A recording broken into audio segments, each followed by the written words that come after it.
Alright guys, it's going to be a model review on the Caterpillar 963D and 1/50th scale made by Northscott. Anyway, I did pick this up at the dealership again, like with the D6. But this time, I actually was able to send some of their equipment. The guy let me go out there and set in some of it. I set in a 980G. They only had 3 of them there. And they were actually brand new. They just arrived about 2 weeks ago. They didn't even have a bucket on them.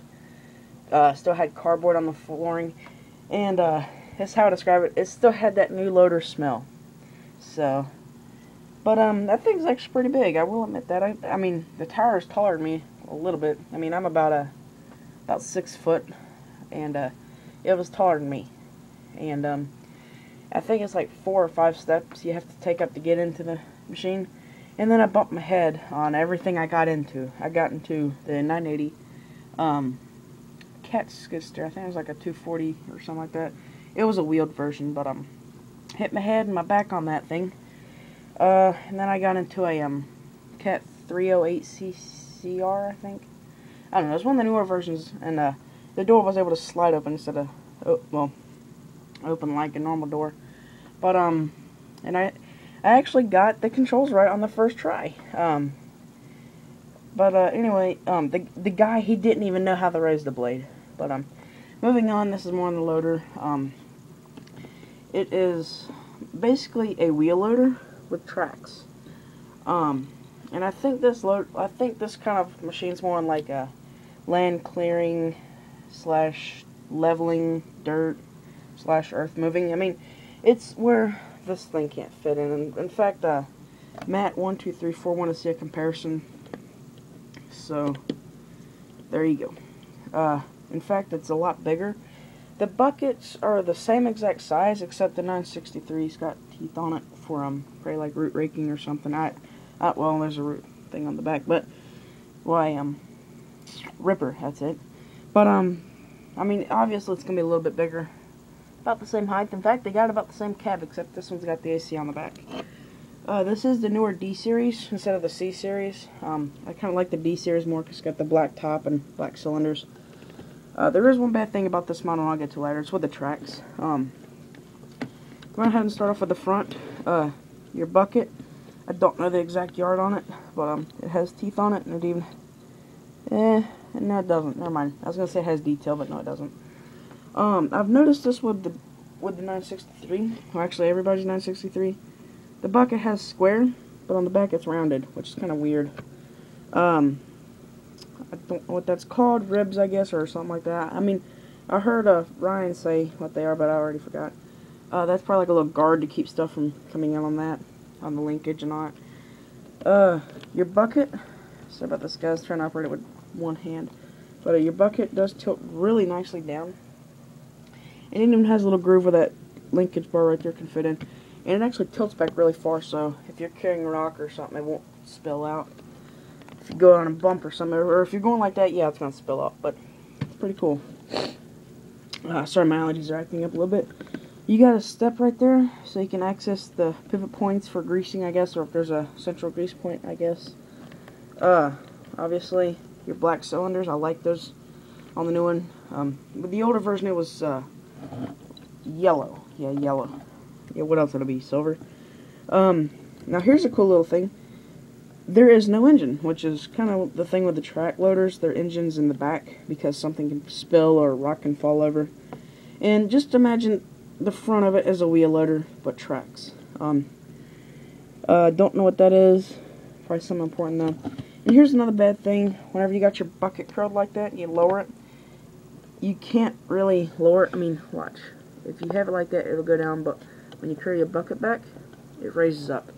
And I found out the reason. The Z-bar linkage is rubbing against that thing right there. And that is kind of a bad thing, but oh well. It's not taking a lot away from the functions. Moving on again. Your cab. I might as well go and skip that. Plastic handrails, which is kind of normal. Cat logo right there. Your cab is actually a little bit more detailed than I thought it'd be. You got that texture on the flooring. Control panels and all that stuff, a throttle, I guess. Your controls for your bucket and boom and all that stuff. And your seat, obviously. And it's even got the little windshield wiper, which is... Oh, it moves. I didn't know that. A little bit of movement, but not a lot. There's one bad thing, and I kind of wish they did it with, like, the D6 as the opening cab door. That would have been awesome. There's even a little handle there. Cat logo. Plastic handle. The plastic handles there. It looks like metal, but it's probably plastic on the back. And there's even a little wiper right there for if you're having to do a lot of backing up in the rain, you could see. Which I mean, it's kind of unusual to have a wiper there with the AC over the back. But, you can see it's even got a little grill detail right there. And a lot of it back there. And a little bit on the other side, too. Exhaust air cleaner, which air cleaner is huge on this thing. But, I guess it will be because your tracks, if you're going forward, your track's going to be stirring up a lot of dust and it's going to be going behind it. Handrail there. It's the same thing like the D6. It's got a little sticker right there that says cat exert, which is the same thing. I'm trying to read what it actually says. I can't read it though, but it says something cat exert technology, I think. Nice Caterpillar logo, which is really nicely printed, I guess. Lights or stickers or something. And your grill, which is does have that texture on the side. And the other side's basically the same. No opening compartments either, forgot about that. Your undercarriage, which is basically your tracks. The tracks look a lot like the D6. In fact, here it is right there. As you can see, there's the tracks on the D6. And there they are on the 963D. The only thing that's different is the grousers are a little bit more close together than the D6. But it looks like basically identical tracks. Your drive sprocket there looks just like the D6. And there's your idler sprocket. No spring-loaded, which is kind of a bad thing, but oh well. Your tracks really do roll smoothly. In fact, you could probably whiz them along. And that's where the bad thing happens. Your ripper, which is nicely detailed also, where they mounted it is right there where the tracks are. And unfortunately, yeah, it's this side. Yeah, it's this side. And you can see, wait, yep, they will not roll all the way. And it's because it's bent out and it cannot move. So, but fortunately, I'm not going to be moving the tracks a lot. I think that's handrail. No hydraulic lines, which is kind of bad.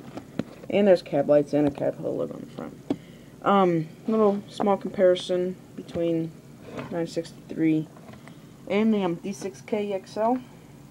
Obviously, the Cat 963 is going to be a little bit bigger. But the Ripper, which is kind of a weird thing, is the same exact size as the D6. As you can see right there. Really weird. But its raising method's a little bit different. You got two cylinders there. Raise it instead of just one with a lot of linkage. But there you guys go. A review on the Cat 963D. And a little bit of news.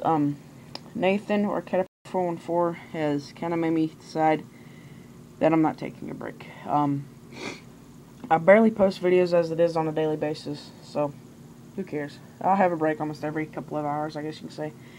And for Friday's conference call, I'm sorry guys, but it's been canceled because unfortunately nobody wants to talk to me. And speaking of that, I do have a special guest lined up. If he wants to come on here, he can come. We'll call. So, but let's just say he's pretty cool. So, but yeah, there you guys go. 9 minutes. Holy crap. But I guess I'll see you guys next time. But yeah, no break. I guess I get a break on a daily basis. So there you go.